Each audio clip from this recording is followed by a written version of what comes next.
When Patricia Ashford called 911 claiming my pool demolition was creating a noise-based emergency that threatened community safety, she thought she'd found the perfect legal weapon to stop me.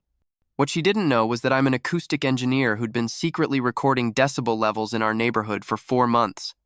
My name is Tyler Bennett, and I design sound systems for concert venues and movie theaters. But when Patricia, ou HOA, Noise Compliance Coordinateur, filed emergency reports claiming I was violating noise ordinances during legal construction hours, she didn't realize she was challenging someone who measures sound for a living. Because while she was busy fabricating noise violations, I'd been documenting that our neighborhood consistently exceeded safe sound levels from sources she mysteriously never reported, and every fake emergency call she'd made was about to expose a conspiracy involving selective noise enforcement and financial kickbacks. We've all had those neighbors who complain about every little sound, right? The ones who call about lawnmowers at 10 a.m. or kids playing outside on Saturday afternoons. As this story develops, you'll probably start questioning some of the noise complaints in your own neighborhood. What happened next will make you want to measure the actual sound levels around your home. 3 months ago, I moved my home recording studio into the basement of my house in Oakwood Heights, a quiet suburban community perfect for the acoustic precision my work requires. As an acoustic engineer specializing in environmental sound analysis, I'd spent the last decade designing audio systems for major entertainment venues, where a single decibel miscalculation could ruin an entire concert or movie experience. The house came with a beautiful saltwater pool that had been the previous owner's pride and joy.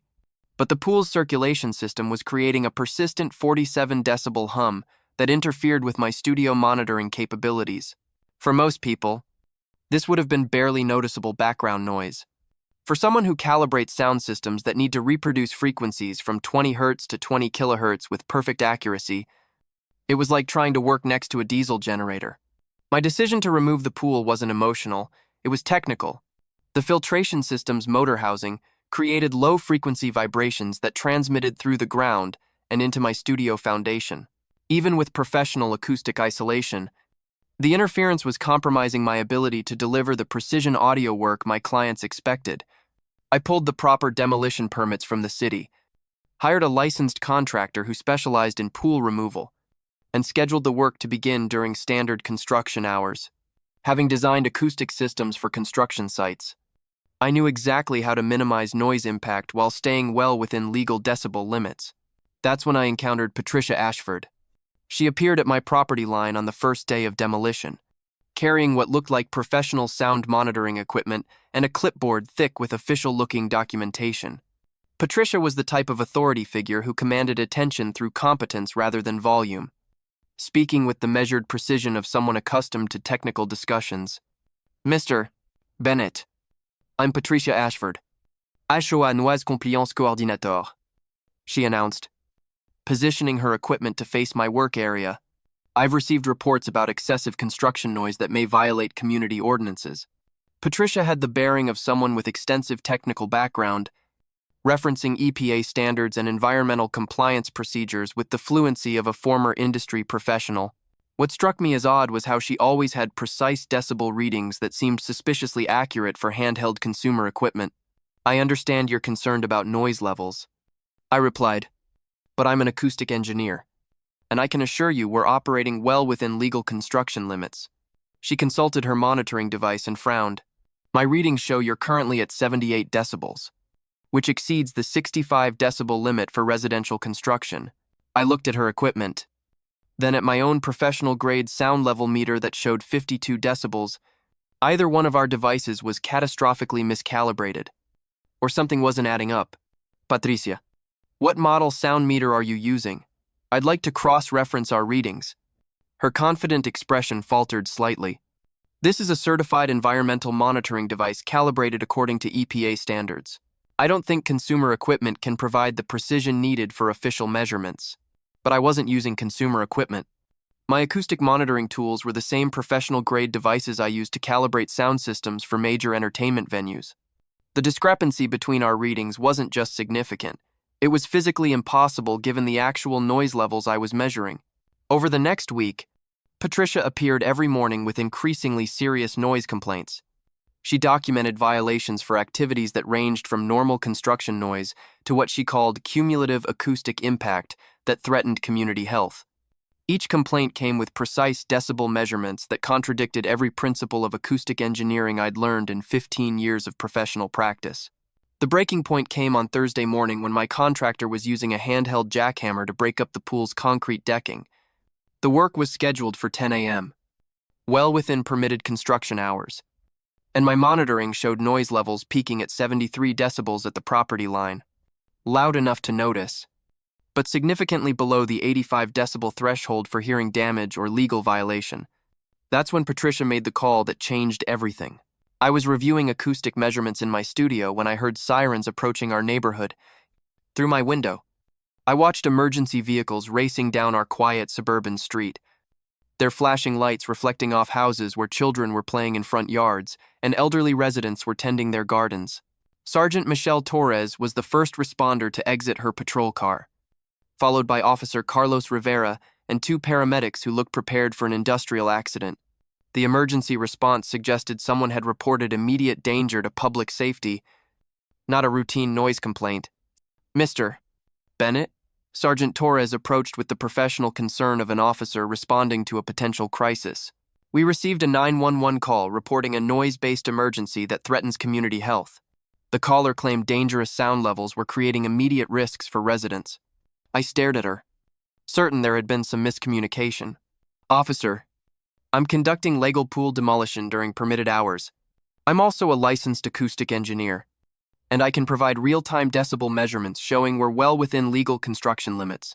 Patricia appeared at that moment, carrying her monitoring equipment and wearing the expression of someone vindicated by official response. Officers, I've been documenting dangerous noise levels that exceed EPA safety standards. This construction is creating acoustic conditions that threaten community health. She produced a folder thick with measurements, charts, and what appeared to be independent acoustic assessments claiming my demolition was generating sound levels that could cause permanent hearing damage to nearby residents. Mrs. Ashford claims your construction has reached 94 decibels, which would indeed constitute a public health emergency, Officer Rivera explained. We need to verify these measurements and determine if immediate action is required. I pulled out my professional sound level meter. A $3. Zero device calibrated to international acoustic standards.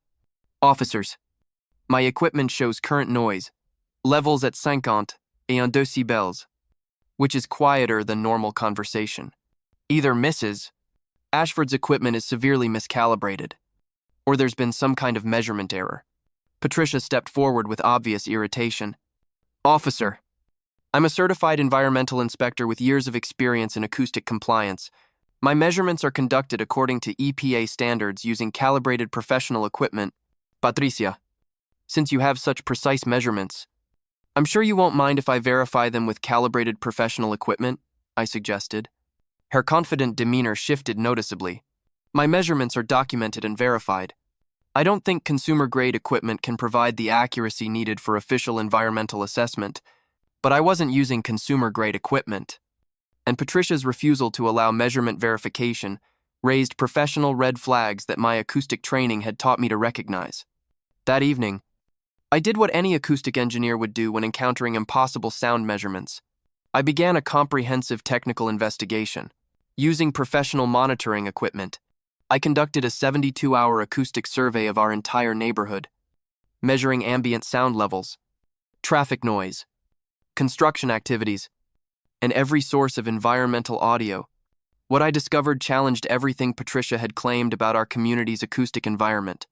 Our neighborhood consistently exceeded safe sound levels from sources that Patricia had never reported or cited. Leaf blowers operated by landscape crews reached 95 decibels. Traffic on the nearby highway created sustained 78 decibel levels throughout the day. Even the air conditioning units on neighboring houses generated more noise than my pool demolition. Most significantly, my pool demolition work averaged 52 decibels at the property line, making it quieter than normal neighborhood conversations, and significantly below the threshold for any acoustic concern. I called Dr.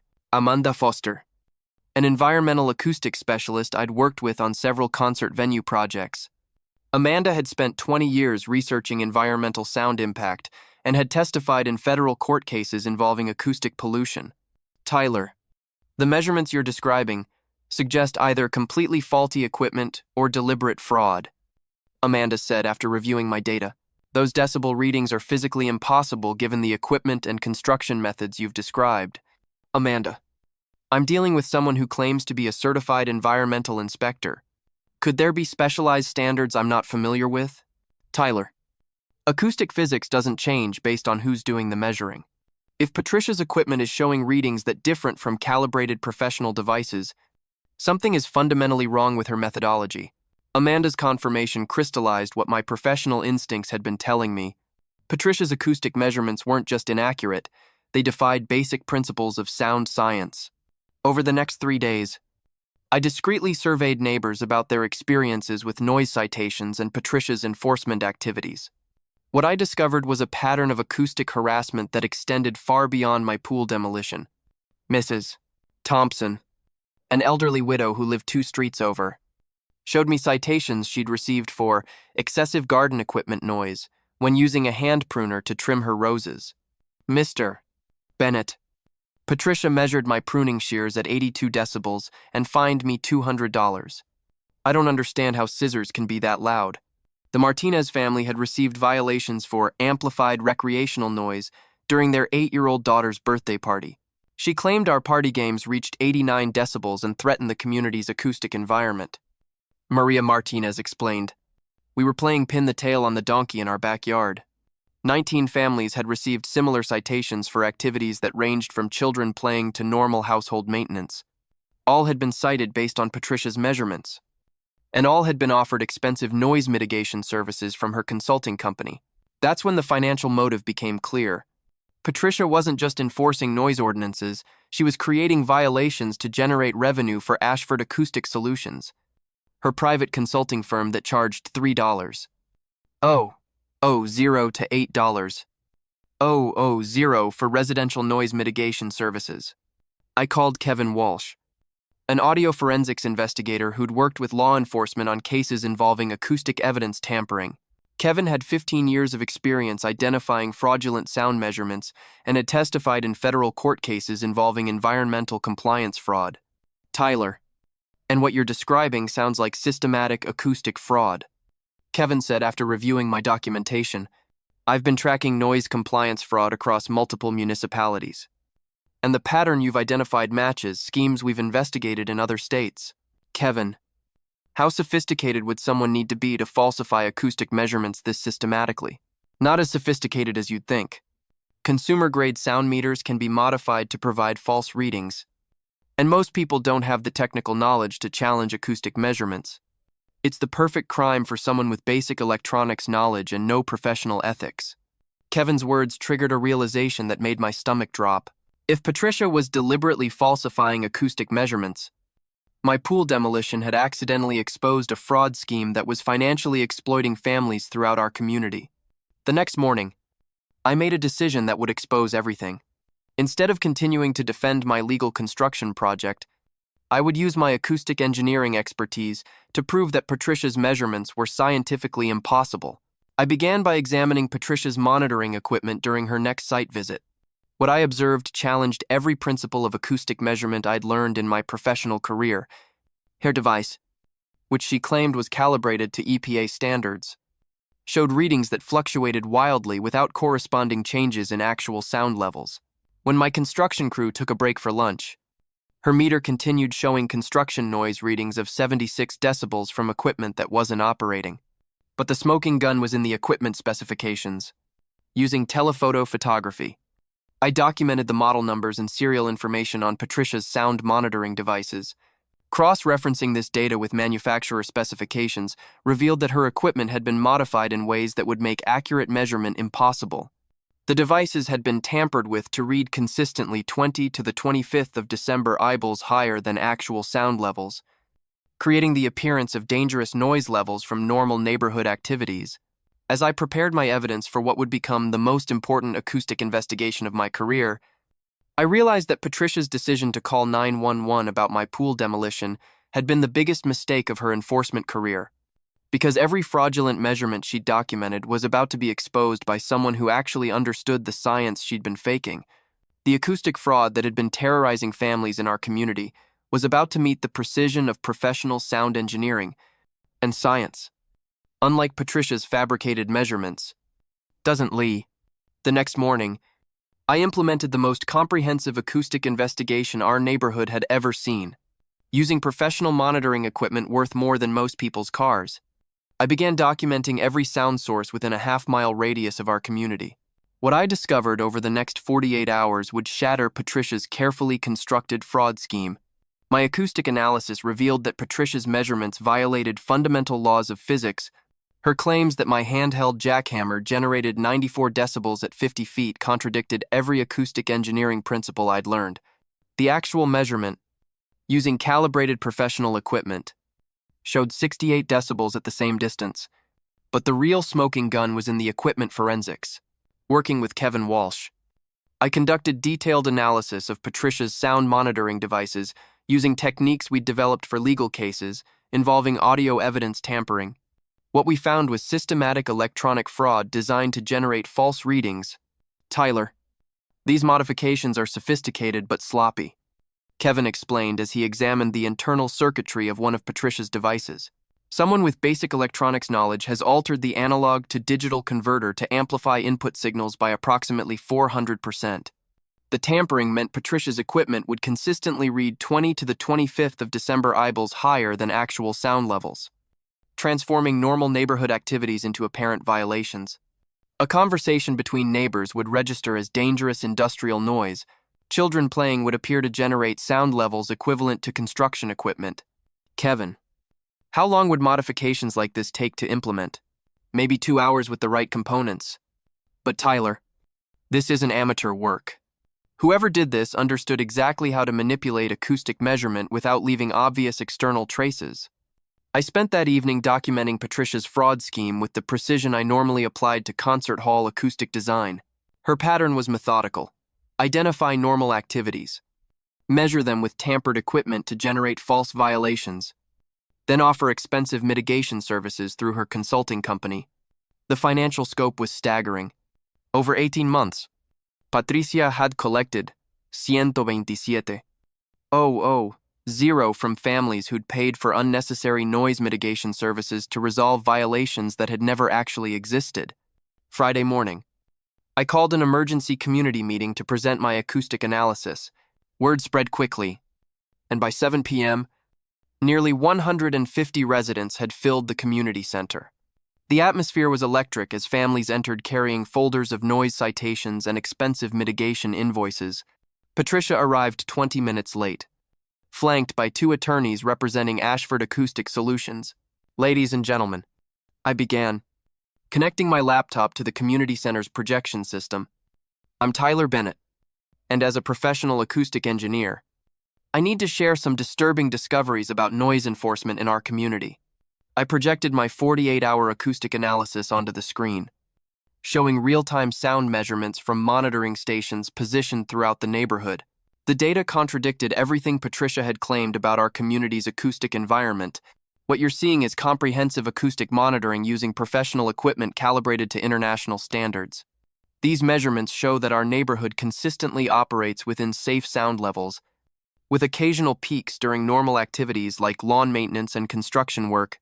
Murmurs rippled through the crowd as residents saw scientific evidence that their daily activities posed no acoustic threat to community health or safety. However, I continued, Mrs. Ashford citations have consistently reported sound levels that are physically impossible given the actual acoustic conditions I've measured. Patricia stood up abruptly, her professional composure strained by the technical challenge to her authority. Mr. Bennett, you're presenting misleading data using uncalibrated consumer equipment.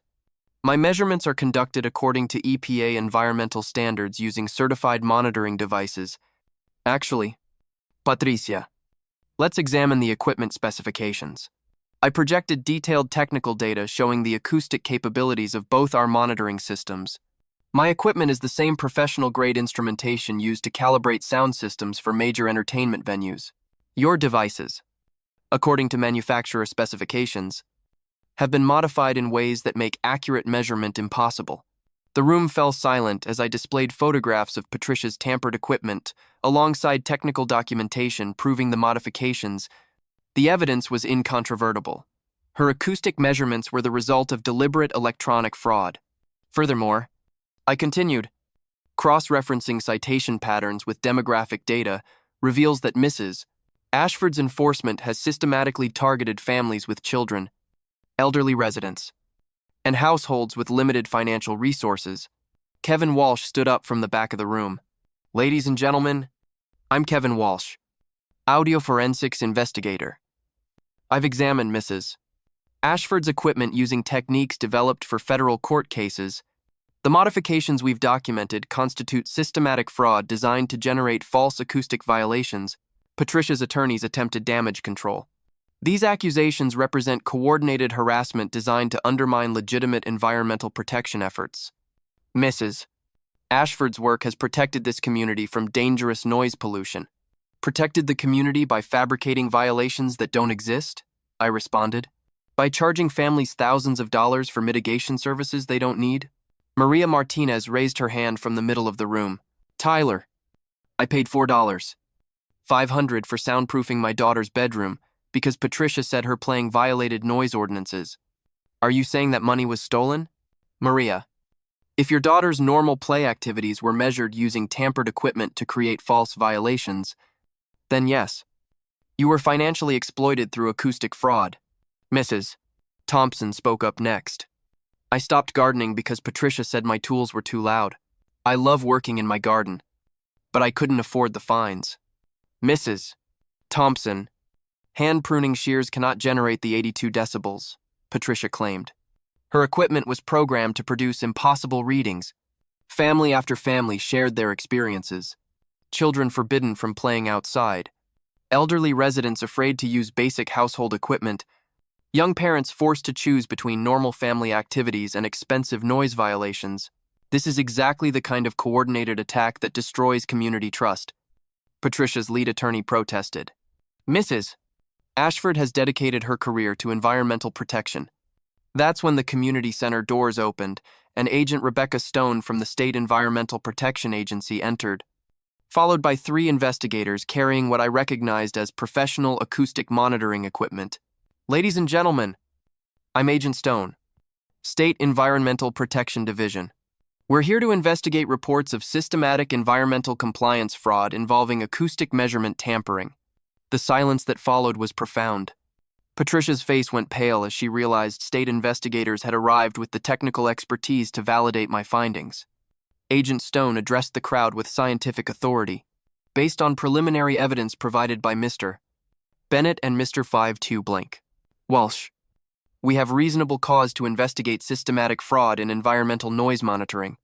This is government harassment designed to destroy small business environmental consulting. Patricia's attorney protested. Mrs. Ashford's work has been conducted according to established professional standards. Agent Stone consulted her tablet. Sir, professional standards require accurate measurement equipment. If that equipment has been deliberately tampered with to produce false readings, that constitutes criminal fraud regardless of claimed professional credentials. She turned to the residents. Additionally, we'll be conducting independent acoustic assessment of this community using state-calibrated monitoring equipment. Any violations based on fraudulent measurements will be voided, and restitution will be pursued for fraudulent compliance fees. Patricia finally spoke, her voice shaking with desperation. Agent Stone, there's been a misunderstanding. My equipment has been calibrated according to manufacturer specifications. Ma'am, we have forensic evidence showing systematic electronic tampering designed to inflate acoustic measurements. That's environmental fraud, not calibration error. The meeting continued for another hour as state investigators explained their process and resident protection procedures. Families would receive technical support for challenging fraudulent citations. Equipment tampering constituted criminal fraud that could result in federal prosecution. As the crowd dispersed, Patricia approached me with the desperation of someone whose carefully constructed scheme was collapsing in real time. Tyler, you don't understand what you've destroyed. My noise mitigation work has protected families from genuine acoustic hazards. Patricia, You created acoustic hazards that didn't exist, then charged families to solve problems. You fabricated through equipment fraud. Those measurements were conducted using professional equipment according to established methodology. Professional equipment that you deliberately modified to produce false readings the 25th of December eyeballs above actual sound levels. Her composure finally shattered completely. You have no idea what kind of financial pressure I was under. Environmental consulting is competitive, and families needed protection from noise pollution. So you decided to create noise pollution violations that didn't exist and charge families thousands of dollars to fix problems you invented? Kevin Walsh, who'd been documenting our conversation, stepped forward. Mrs. Ashford, what you just described is confession to systematic environmental fraud. I'm required to report that statement to federal investigators. The state investigation moved with scientific precision. Within 72 hours, environmental acoustics teams had conducted comprehensive sound monitoring throughout our community, using equipment certified to federal standards. Their findings validated every aspect of my technical analysis. Agent Stone called me Tuesday evening with results that exceeded my professional expectations. Tyler, our independent acoustic assessment confirms your analysis completely. Mrs. Ashford's equipment shows evidence of systematic tampering designed to inflate sound measurements by an average of the 23rd of December eyeballs. What about the community's actual acoustic environment? Your neighborhood operates well within safe environmental sound limits. The noise violations Mrs. Ashford documented were physically impossible given actual acoustic conditions. The federal response was swift and comprehensive. The Environmental Protection Agency opened a criminal investigation into systematic equipment fraud that extended beyond our community. Patricia's scheme had been replicated in 7 other municipalities, affecting over 300 families through fraudulent acoustic violations. Patricia Ashford received a 4-year federal sentence for environmental fraud, conspiracy, and equipment tampering. During her testimony, she admitted that the acoustic modification scheme had been designed to generate revenue through fabricated violations. I thought I was providing necessary environmental services, she told federal prosecutors. I never intended for families to suffer financial hardship. But the federal investigation revealed that Patricia's intent had been purely financial. Digital records showed deliberate planning to target vulnerable families who couldn't afford to challenge technical acoustic measurements. The restitution process was comprehensive and satisfying. Patricia was ordered to pay $127.000 to families who'd been exploited through fraudulent noise violations, plus additional penalties for equipment fraud and false emergency reports. Our community received complete acoustic baseline assessment using state-certified monitoring equipment.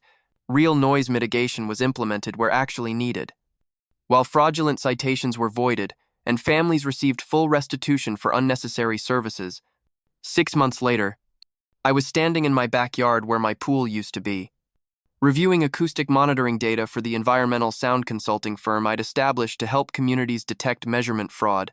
The demolition site had become my outdoor laboratory, where I tested equipment and calibrated monitoring systems.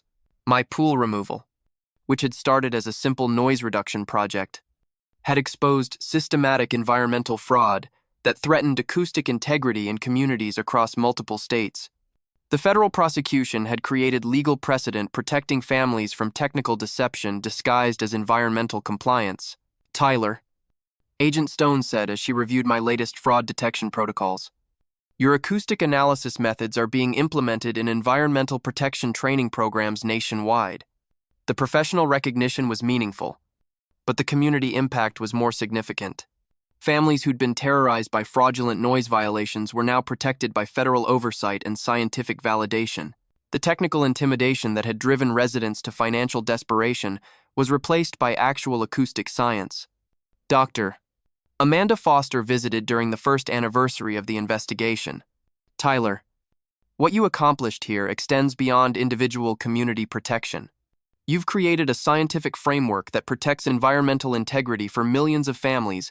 The frightening part is how easily technical fraud can deceive people who don't have acoustic engineering background. Patricia's scheme worked because most people trust scientific-looking equipment, and hundreds of other communities might have faced similar exploitation if you hadn't exposed the technical methodology behind acoustic fraud. Amanda was correct. The federal case had revealed a nationwide pattern of environmental compliance fraud that was being conducted through equipment tampering rather than legitimate scientific measurement. My accidental discovery had prevented the systematic erosion of environmental protection credibility. The acoustic legacy continued expanding through federal training programs. The Bennett Acoustic Fraud Detection Protocol became standard procedure for identifying tampered environmental monitoring equipment. While new guidelines protected communities from technical deception, 2 years after my pool demolition, I received recognition from the American Society of Acoustic Engineers. They were implementing the Tyler Bennett Environmental Sound Protection Standards as the benchmark methodology for detecting measurement fraud. Your scientific courage in challenging systematic acoustic fraud has revolutionized our ability to protect communities from technical exploitation. Their letter read, "These standards will ensure that environmental sound monitoring maintains scientific integrity." But the most meaningful recognition came from our neighborhood families. They'd created the Patricia Ashford Technical Truth Fund, ironically named after the woman who tried to deceive them. The fund provided acoustic engineering support for communities facing suspicious environmental monitoring. "You gave us scientific truth when someone was using fake measurements to steal our money," Maria Martinez said during the fund's dedication ceremony.